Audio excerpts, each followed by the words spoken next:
And now, from beyond our dimension, this is the JeffMara podcast. Here's Jeff. My guest is Sarah K. Grace, near-death experiencer who was also a psychic paramedic in California's busiest 9/11 systems for 15 years and has been able to see, hear, feel energy outside of the normal senses since the age of 7. Sarah, thank you for joining me and welcome. Hello, Jeff. Thank you so much for having me. And hello, viewers.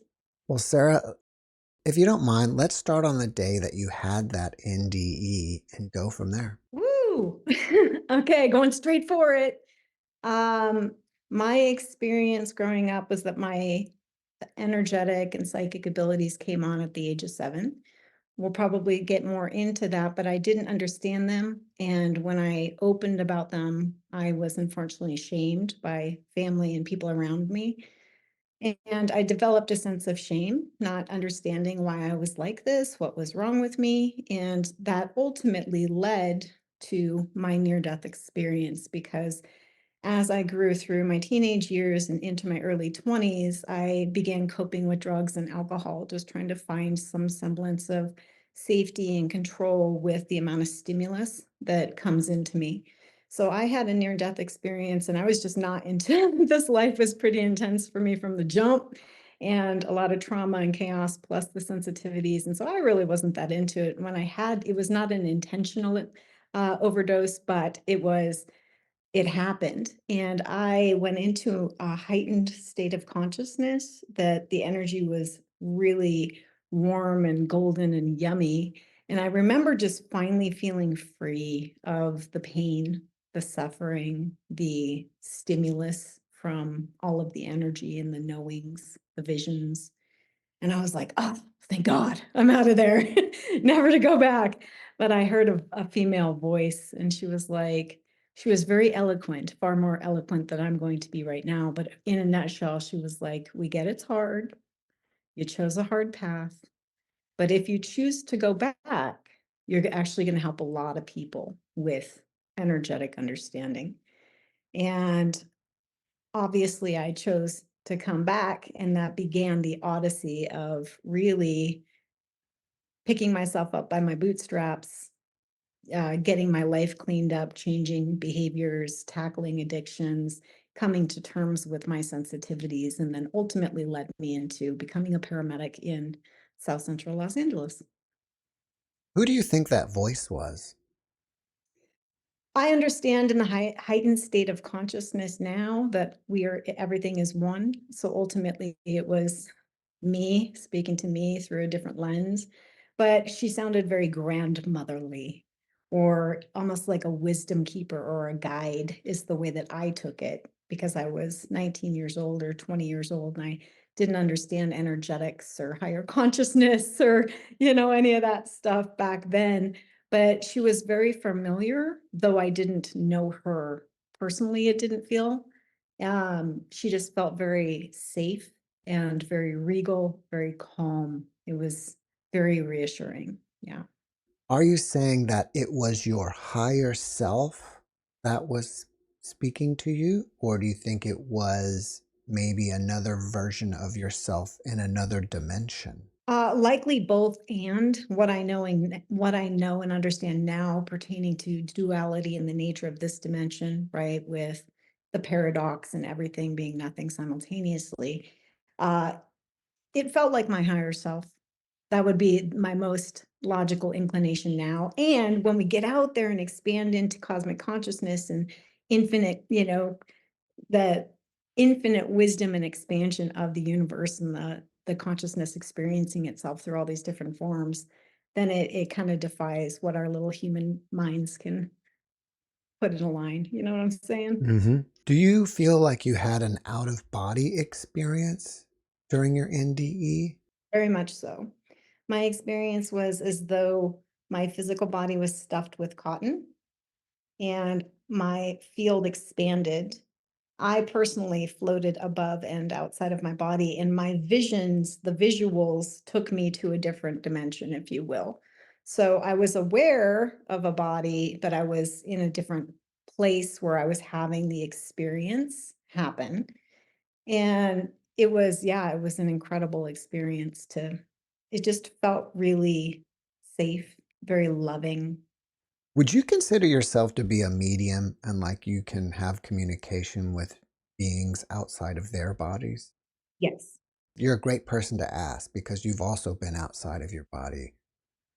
When you're speaking or communicating with these beings, where are they? Everything is just different vibrational planes of different dimensions, right? And so it's not necessarily a physical location because since everything is energy, and this is just one like dimension as I understand it. This is one dimension of infinite dimensions. And people who have shed the body, it's essentially like taking off a heavy coat, right? And so the consciousness just shifts up like an octave, and they're totally aware of us and they can look down at us at any time. It's just because we have sight, sound, taste, touch, smell, gravity, right? Again, duality, ego, mind, the whole construct that wants to rationalize. The container is set here in this human paradigm so that we can have the individuated state, like our little human experience, right? And so when we shed that body, the consciousness just shifts. It's like we don't necessarily change. Our experience stays with us. Our remembrances of what we've experienced stay with us.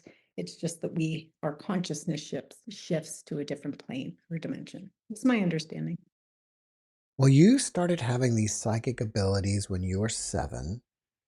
Is it possible that you had some other spiritually transformative experience that was a catalyst to give you the ability? Yes. So my whole childhood was extremely physically violent.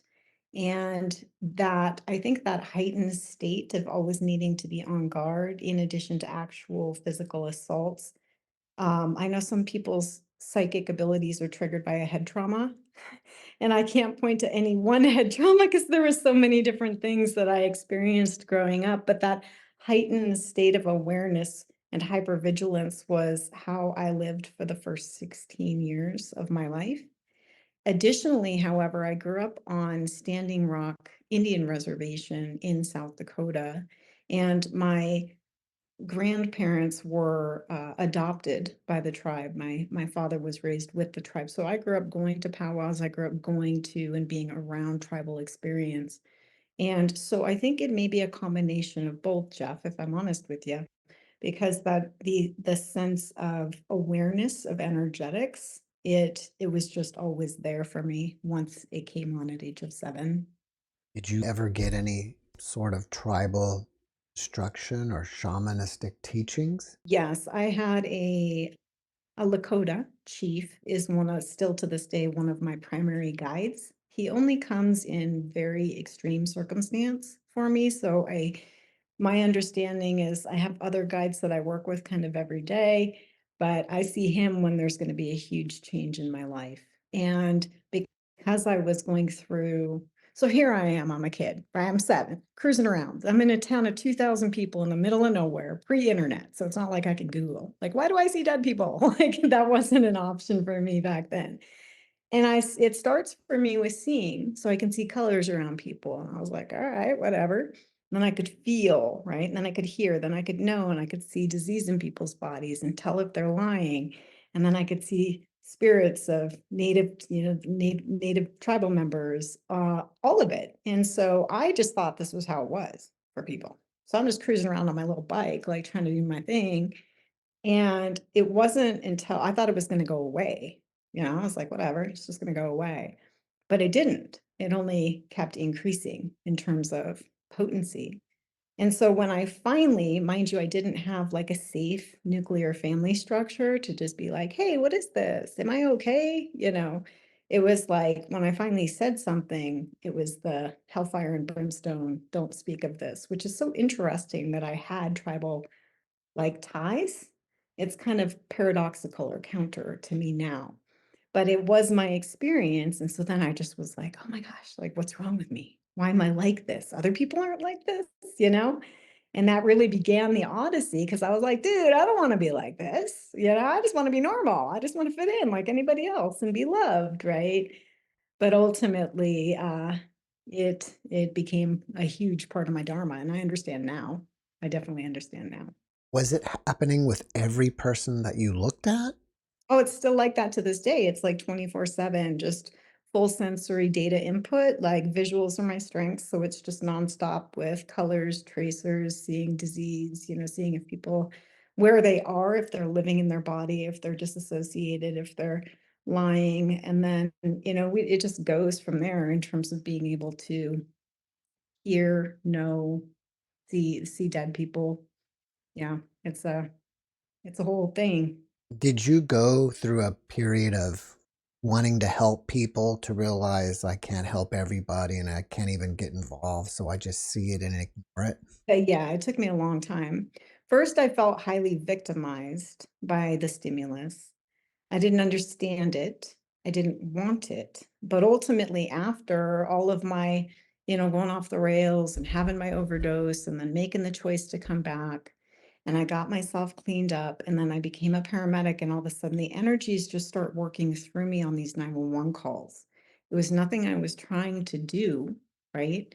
It just started happening. And then over time, I started noticing, wait a second, this is actually helping people. Like, this is not a bad, how could this be a bad thing? So ultimately, it took me going through that for 15 years plus, doing my own shadow work and becoming educated on all of the different abilities to finally just be like, okay, this is how it is for me. But just because I see it doesn't mean I have to engage it. So now I'm off duty unless I'm in session with somebody or working with somebody, because otherwise it's always there. I'm always aware of it, but it doesn't have to be acted upon. So you can turn it off? To me, it's not as much turning it on or off. It never really goes away for me. I understand some people are able to do that. My experience is so high velocity and intense. It's more what I choose to focus on. So I'm still aware of it, but I'll just choose to focus and in present moment if I'm not actively working as a paramedic or working with clients in what I do now. When you were a paramedic, did you ever come across a body that was clinically dead, but you knew the being was still hanging around and you said, hey, I'm going to start your body back up. It's time for you to get back in, or anything like that? Oh, all the time. That was my wheelhouse. Like, I became the paramedic who was there for death and near-death experience, and it was such an honor. Like, what a beautiful place to be able to come in, and it's almost like midwifing is what I started to learn. There's nothing to fear in death, right? It's as natural as birth, it's inevitable for all of us. But on those calls, Jeff, I would see the soul in different expression. So for example, a medical death presents differently energetically than a traumatic death. And a medical death, say they have hospice and stage disease process, oftentimes it's days, maybe weeks, where the auric field begins to expand out. And then ultimately at the time of death, when the respirations go agonal and the heart rate stops, that the chakra system unfurls and the soul will come out of the crown most often. And in those instances, I would see their deceased loved ones waiting for them, maybe pets waiting for them. And they kind of already knew like what was up, because they understood that they had been sick. They understood and they'd had time to prepare. And so usually those guys were like happy in the reunion up in the corner, right, of the room. And depending if it's hospice, we obviously would not come in to do CPR because it would be predetermined, but we would be time of death and death declaration to get the coroner en route, right? So there's different aspects of being a paramedic. The difference with the traumatic, though, is night and day different for the soul, for the person and then their soul. Because you got to think about it. Like, there you are, just driving through store. You got up, you got your cereal. Now you're going through Starbucks drive-through. You come out and boom, you get T-boned, and that's it. Like, you're out of your body. So you're in your body, and they're out of your body, and the souls are really confused. So I became very adept at. It's like rapid fire triage protocol, like telling the soul telepathically on scene, you're dead, you're out of your body. This is what just happened. We're going to do CPR. I'm going to take you to the hospital. So I would be telepathically communicating to these people that had just been in car accidents. They were shot, school shootings, building collapses, you name it, right? All of the different crazy things that happen every day.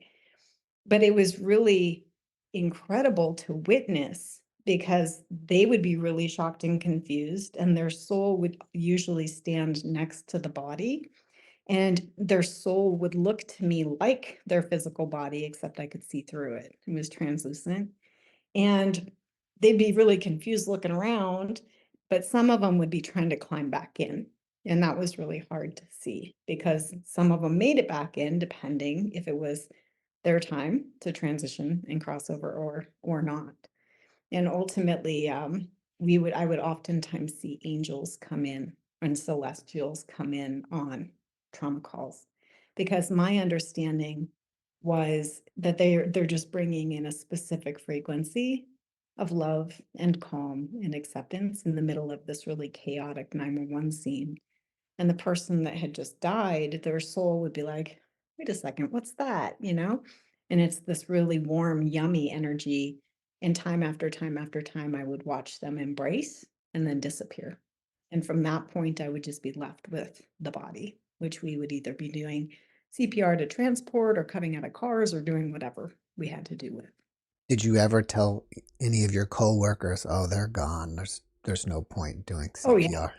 Yeah, I mean, we have a specific protocol that we have to enact regardless. Mhm. Um, and I would know, right? I would know because I would watch them cross. And once they crossed any little tendril, there would be a spider web usually coming from the breastbone connected to the souls that had just been knocked out of the body.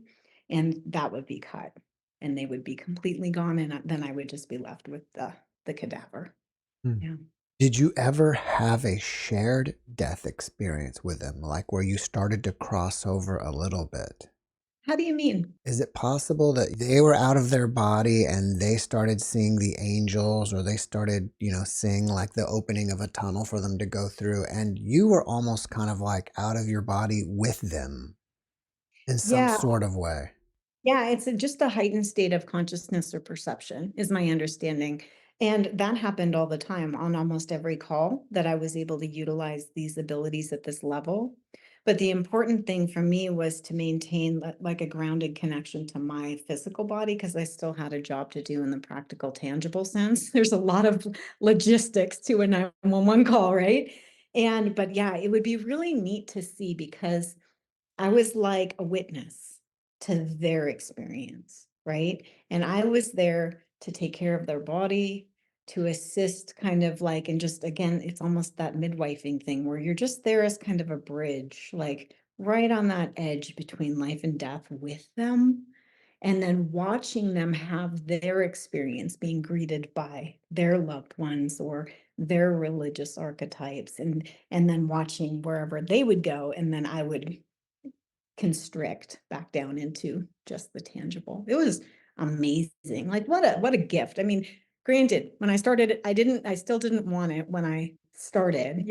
I finally fit in somewhere. These are alpha dog firefighters and SWAT dudes. And I don't want to be the weird girl who like sees dead people over here, so I didn't say anything about it for a long time. But they could feel it. Like my coworkers could feel. And they're like, what are you doing? And I didn't know. It wasn't until 10 years in when I had had enough. I mean, hundreds and hundreds and hundreds of cases and dead bodies and being there for active transitions. And that's when I finally was willing to tackle my own fear, my own shame, and become curious. What is this? Like, why am I like this? Like, this is a lot. What is this about? And how do I become empowered with it? Yeah. What do angels look like? It's they're so beautiful. It's like androgynous, usually 8 to 12 feet tall, emanating.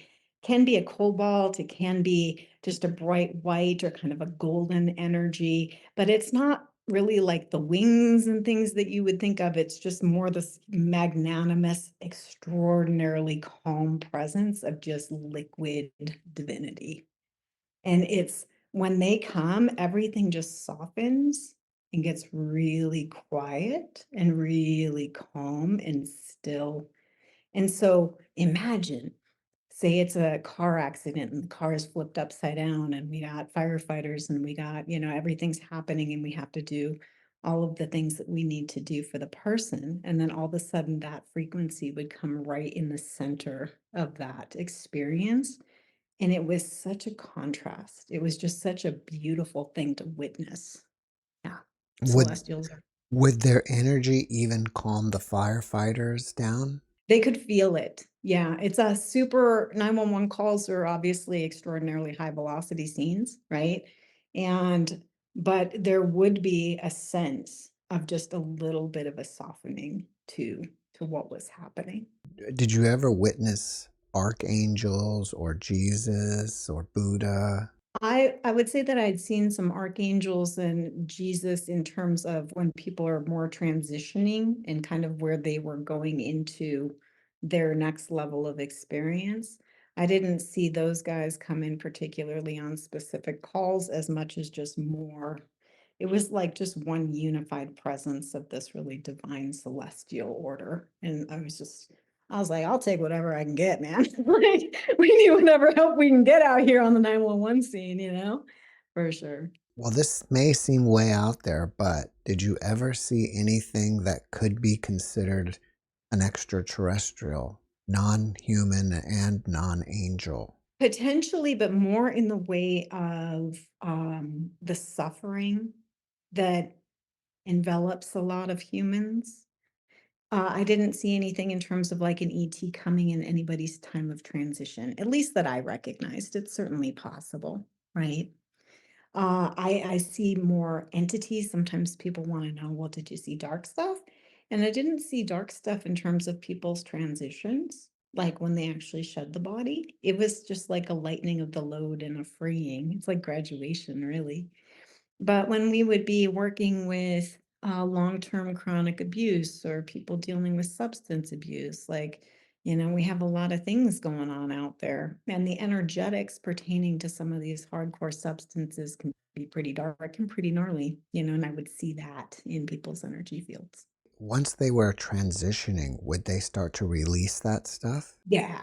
Ultimately, we all do because everything is just molecular vibration, and the cells and the subconscious programs and the addictions and the behaviors and all of that is an expression of the individual human state of experience and consciousness, right? So we're just having our little experience, and but once we shed the body, we transcend and remember our innate higher awareness, innate oneness, unity consciousness. And then from there, it dissolves. Did you ever see anybody that was excited, like, oh gosh, I'm glad that's over? So many. Especially, these people, there's so many people suffering. There's just so many people that are really having a hard time. And, people that have been working with long chronic diseases and stuff, they're just like free at last. And what was really fun is when I'd see their like loved ones, maybe it was their husband or their wife who they'd been married to for like 30 or 40 years, and that person had transitioned before them. And I got to watch the reunion, and some of those were like the sweetest things I'd ever seen. Yeah. Why do you think there's so much suffering here? And while you're at it, why do we come here to participate in it? Contrast, baby. Like, this is just my understanding is that we are always unity consciousness in that express state where we understand everything simultaneously and things just feel amazing all the time. So when we're like that for all of eternity, it's kind of like, oh, well, what else can we get up to? Right. So my understanding is that it's not just earth plane, right? There's like all of these other trillions of different dimensions, but pertaining to here, we have duality. So it's about contrast, light, dark, masculine, feminine, high, low, yin, yang. And we get to, for a moment, just 80 years, 100 years, we get to forget that we are always that. And we get to express however we want to. Now, as far as why is it so dark now, my understanding again is that we've got these really long, like multi-thousand year timeline overlays that are just naturally playing themselves out. and we're shifting out of the dark masculine Piscean age right now and going more towards the light feminine age of Aquarius is what people are talking about out there in the spiritual world. And it kind of makes sense because we're seeing a lot of completion and a lot of really, really intense, crazy intense darkness right now. But it's just we're living through, and it's not comfortable, but it's a really exciting time to be alive because we're literally, it's like dawning of a new age. You know? You were a paramedic for about 15 years. What are you up to now? So now I have a full-time medical intuitive and psychic surgery practice. Essentially just how it's like being a paramedic for the soul now is really what I'm up to. And I went through my process. So here I am, 15 years, top step, senior level medic. I worked in Compton, Inglewood. I was in San Jose. I was in Sacramento 911. I went to like all the huge calls. And so we're kind of a certain breed, you know what I'm saying? And then my intuition's like, all right, by this time I had opened to my abilities, but I still wasn't educated. And my intuition starts coming in. My guides are like, all right, you're going to have to start doing energy work. And I was like, energy work? What are you even talking about? It, again, just so counter paradoxical to my day-to-day experience. But the long and the short of it is I decided to get educated, tackle my fears, look at my judgments and really get educated and empowered. So I've trained in medical intuition, Reiki, shamanism, mediumship, all kinds of different things. The psychic surgery particularly has become my skill set. And it's really like being holistic first responder now, because again, people are waking up and they're wanting something more, deeper, more soulful. And yeah, just helping them understand how to heal and heal themselves holistically.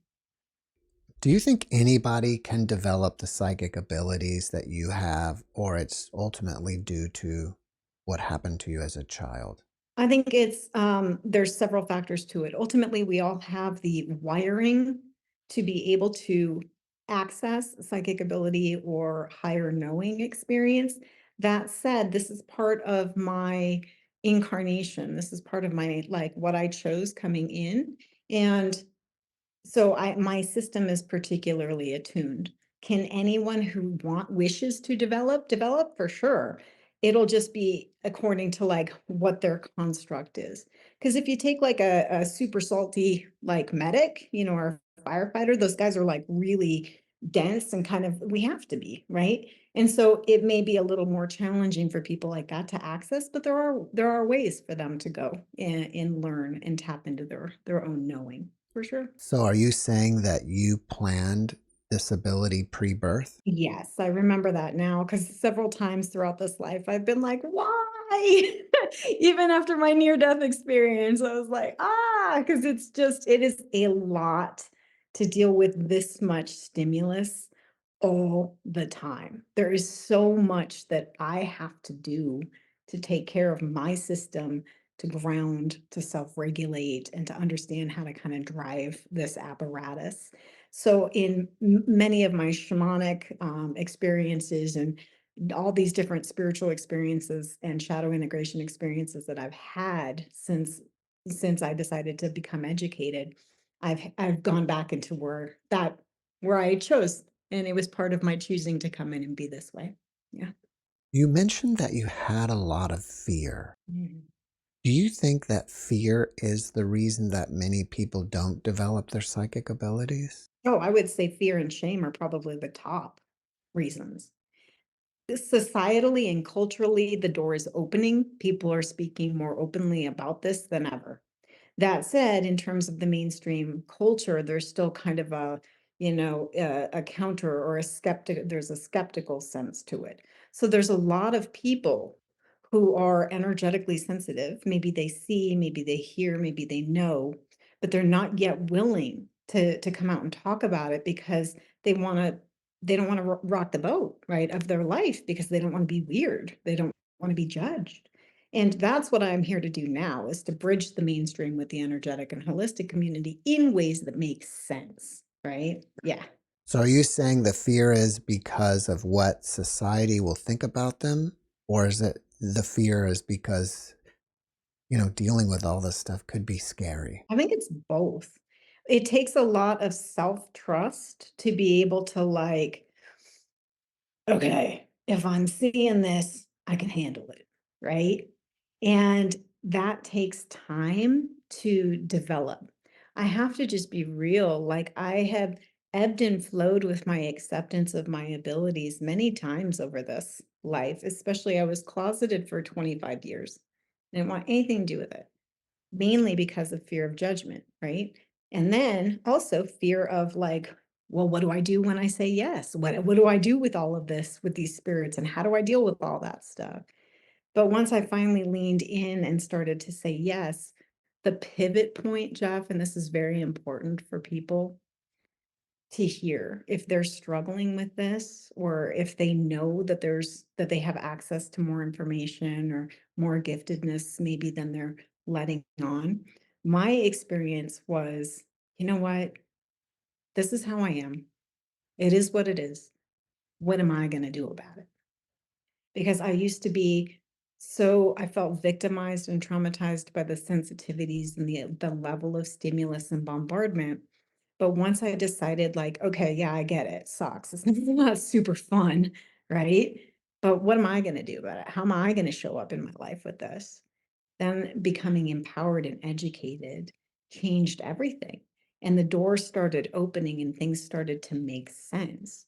And so now I understand, one, I'm not a lone weirdo, right? There's over 1.6 billion of us. And that's the people that are out kind of known and talking about it. We can easily probably double that with people that are still kind of, hiding.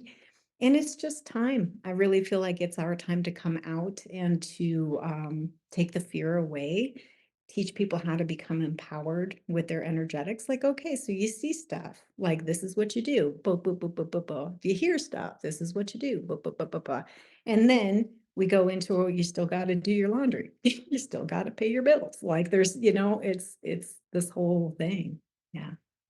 What were some of the conversations like when you were with a person and family member or loved one, and the person had died and transitioned, and you're there on the accident scene, and you had to tell the person, they died, even though you can understand that they may have been with guides and loved ones and they're happy, but the loved one here is still here and devastated.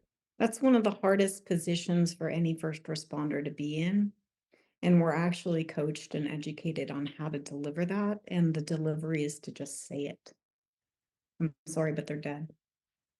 And it's a shock, but it's a shocking event to loved ones or passerbys or bystanders anyway, right? Death doesn't make sense to our little human minds. And especially if it just like happens spontaneously, it really like destabilizes people. But ultimately, direct communication is the way that we're taught to deal with that. Your book is called Journey into Grace. What is it about? Real life stories of psychic paramedics. So essentially, it is actual 911 calls that I ran as a paramedic while using my psychic abilities, what I saw, what it looked like. We take you there on the calls and the scenes in detail.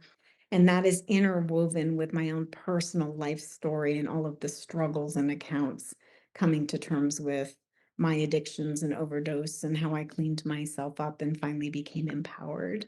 So it's incredible, and we're actually in first round contracts for it to become a scripted television series. It's so funny that you said that, because I was thinking what a great reality show it would be if you, instead of scripted, you was a live show. Like you would go out on a call and you were there. And even though the audience can't see it, you can say, yeah, there he is right there. And he's with his family Right. members. And you could be saying, all right, you know what I mean? Yeah.